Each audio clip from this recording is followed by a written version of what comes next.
Harvey, will you take the stand? Will you testify?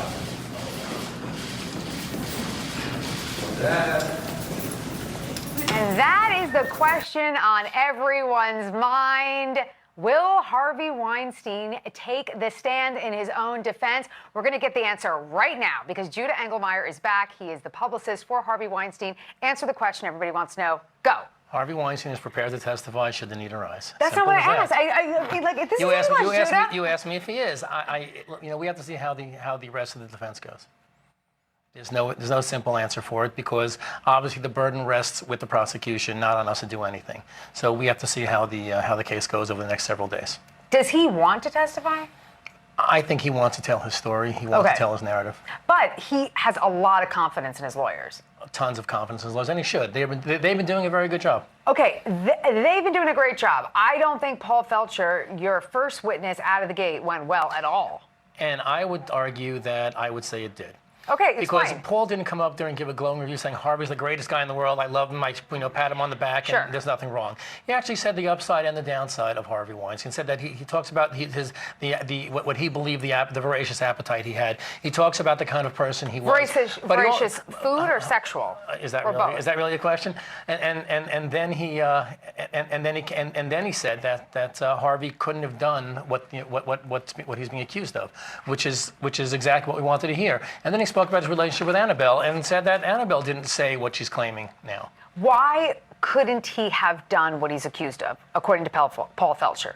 Because you were in the courtroom because and he's not. Because he's not that type of guy. Because in the end, while he has an appetite for people who want him to. Okay, so you're saying that according to Paul Fleischer, we have to believe that Annabelle Esquiora, Lauren Young, Mimi Halle, Dawn Dunning, I'm going to stop you right now. I don't like to interrupt, but you're going to start naming off every single person. But I will tell you that Hollywood's a big place, and there are people who would do a lot to get there. And you have Jessica Mann. And you have to believe that at the time Harvey was the biggest producer in Hollywood, Miramax, and then the Weinstein Company. No question. And people want to be part of it. And if you want to get in the game, you have to get to know the producer. And I'm not. And this is what Hollywood was, and this is what people will do to get there. So I'm not saying that everything was loving and people wanted to date him and marry him, but people wanted to be with him. Okay, so that is essentially what Paul Fleischer believes. Do you think? I'm sorry, I just want to switch gears a little because I think that you may have insight into this issue. Do you think Lauren Young held on to that dress for 7 years for the possibility of blackmailing Harvey Weinstein? I think it's very peculiar that the dress has been around for a long time in a box, not been worn, hidden away, then suddenly found. There's a lot of questions with it. I'm not going to guess what's in her head, but it's just curious that the dress shows up. It's almost like a Clinton era stunt. Oh, that's what I was saying all night long. You know, the Monica Lewinsky blue Gap dress. Okay, so do you think that's part of what the defense is going to argue on summation? I think the prosecution was looking not only the prosecution's case is not based on facts. It's based on she said. It's based on a stunt, and they need to impress the jury with stunts. And how do you impress a jury? By showing props, by showing people who say things, by making people cry on cue, by making people yell, "You're my rapist," while I'm looking at him. That's what the prosecution wanted, because that means a lot to it. Part of what this legal process is, it's theater as much as it's legal. I believe you. I'm not disbelieving you, but I also want to believe that the system works. My problem with this particular trial is the Gatekeeper. Well, you wrote an article in CourtTV. Yeah, go ahead. Which Plug talks it, about Juda. whether the system works or not. And what you said was that there are some grave questions with the prosecution's methods and the judge's inability to recognize it or see through it. Yeah, no, I'm having a big problem with the not turning over of Gloria Bousset's information. I have a big problem with all of the judges' rulings. I think it has been an unfair process. Too many corroborators to corroborate the corroborators. That's your line. Yeah, that's my line. Yeah, no, that is your line. And the list goes on. But, okay, so Paul Fleischer, I just want to understand. He was called. Well, you can tell me. What was the purpose of him being called? To talk about his relationship with Annabelle and how he knew both of them back in the early 90s when the allegations allegedly took place. And he is saying that as close as they were, the things that she said about about Harvey's relationship with Annabella and Annabella's response to Harvey were not the same thing she's saying now. Her story kind of changed. And, Okay. and Paul, a close friend, and no doubt that they were close friends during that time, said that I knew that they had an engagement of some sort, and it wasn't what she says it is now. They had an engagement, like they had a crazy thing. They had a crazy thing, a physical bout, whatever it was. He didn't define it. He didn't go into detail. She didn't know, but she was never upset about it. She didn't complain about it. She never said anything badly about it. Okay, so Paul Fleischer was told about this crazy thing by Annabella Sciorra. Correct. When Annabella Sciorra testified, was she cross-examined about that statement? Did she talk about it at all? Well, I guess what she talked about was she wasn't prepared to. She was scared. She didn't know. She gave the same answer that everybody else gives as to why they didn't say what they did. And now we're going to a friend of hers who's going a little deeper and saying that I didn't even suspect it back then. But wait, Paul's not a friend of hers now. No, Paul was a friend of hers back then when it happened. Okay. Allegedly. So Paul is a friend of hers when the allegations And they're occurred. going on a long walk together from Lincoln Center to. He doesn't remember when the walk was. But he remembers how long the walk was and where it was. But he remembers also it was after this alleged incident. So he's saying it was after 1994. He's saying it's after the alleged incident. I don't want to. I'm not going to give you dates and have someone say I gave you the wrong dates online on there. Yeah. But he did say that. First of all, Annabella said it was only one and done with Harvey. Correct. It wasn't. So when Paul found this out from Annabella, it was after the incident had occurred. Okay, fine. Right. So it was somewhere between 1994 and 1999. That's. I mean, he said the 90s. He said early. Oh, he said early 90s. Okay, fine. He So said he early got okay. 90s. So Right. and it was warm weather and it was a walk from Lincoln Center to somewhere So else. someone did a long walk in New York, 2.5 hour walk or something like that. Was he able to explain why they stopped being friends? Over time, he said they stopped being friends, and they were close friends up until the early 2000s, and then they just faded out and just became, Just like people drifted drift. apart. People drift, yeah. Do people drift? Really, Judah? They do. Okay, that's They do. like the Yes, big legal argument. People drift. It's- Okay. listen, Okay. All right. But listen, you're at here my- to answer I questions. had You're not here to 400 get annoyed at me. I had 450 people at my wedding, and now I don't talk to. You have four. Are you Indian? No. Only Indians have No, 450 but people we at had their 450 wedding. people at our wedding, Did you and really? now I talk to maybe 20 of them. You have four? Are you really? Was it a Bollywood wedding? It was close to it, yes. Yeah. My God, 450 people. Is your wife Indian? No, she's not. She's German. I don't think so. 450 people. I think you got It's married Jewish. in Mumbai. It's a Jewish thing. It's yes. I've been to Jewish weddings. Well, I'll invite you for the We next have one. You've been married for 30 years. I'm not going to be the next one.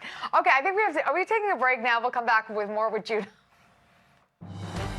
More with Juda Engelmayer. We're going to get some answers about the defense case. I promise you, I'm getting there.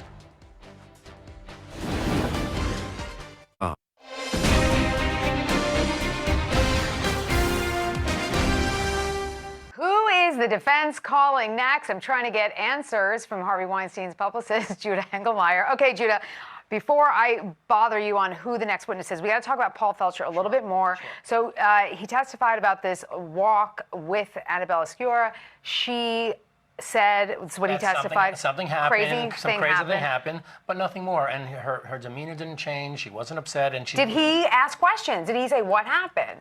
He said that he asked whatever she's willing to offer, and didn't go too much detail. So she didn't talk about the sex. Right. Okay. So now they drift apart. And at what point does Paul Fleischer become friends with Harvey Weinstein, and why? Well, Paul and Harvey have known each other for 30 years. Okay, from the business. So from the business, and Paul relies on the business to make a living.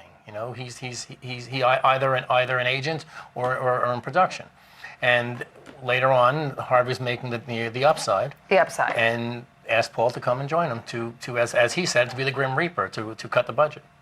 What is a producer? As a producer. As a producer. Okay, so Paul Fleischer starts working on that. Do they become friends, or do they just co-workers? Because I know there was like a money dispute. Tell us about that. Well, okay, so they're close to each other, as close as any as not as any. It's an employer-employment or a contract, and Harvey likes Paul enough to have relied on him to do this job and trust him to do the job. Okay. In terms of the money, the money contract comes out of an email that suggests that Harvey was going to be paying $60,000 to Paul Fleischer, and the prosecution wants to turn that into Harvey was paying for testimony, which isn't the case. He was actually being paid for $15,000 a week for 4 weeks of being production expert, which is what his contract was. No, but there was some other controversy about not being The paid. contract was supposed to be for 6 weeks, and after they negotiated, he got paid for 4 weeks. I don't know why or what happened. Was it there. a legal settlement or a settlement between the parties? The part that They just as Paul said agreed on the to. stand, his attorney spoke to the Weinstein Company attorneys, and they came to an agreement, and $60,000 was paid instead of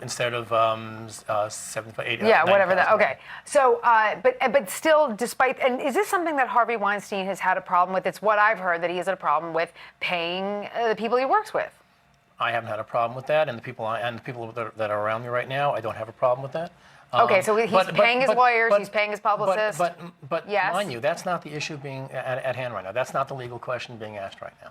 And that's Okay, so whether or not Paul was paid for testimony or paid for work. He was paid for work, genuine bona fide That's work. fine. Okay. And the prosecution tried to exclude that evidence because they try to claim some sort of weird Brady thing too, that we didn't give them the Yeah, talk emails. about this, because that was the clip we just listened to before you came on. So what happened was, as previously in the trial, we were claiming the prosecution didn't give us proper information on certain witnesses, and we know that. That's Brady information, and they got scolded by the judge for that. Only scolded, nothing else. No other punishment. But they did it at least twice that I recall. Now they're trying to claim that we did the same thing. The difference is they had all this material. Yeah, I just want to to catch our viewers up. So during the discovery process, a search warrant was executed, and emails were recovered from 2 Weinstein Company emails, as well as Harvey Weinstein's Gmail at the time.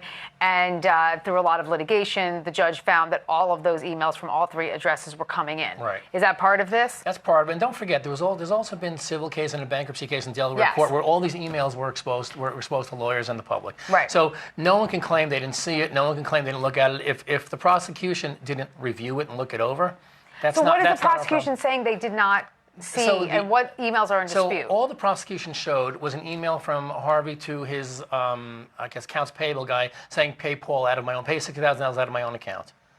And what he did, what the prosecution failed to show at the time when they were putting on their case was 4 other pages in that email, the other string, saying that these are part of the agreement for the payment for Paul's work on the upside.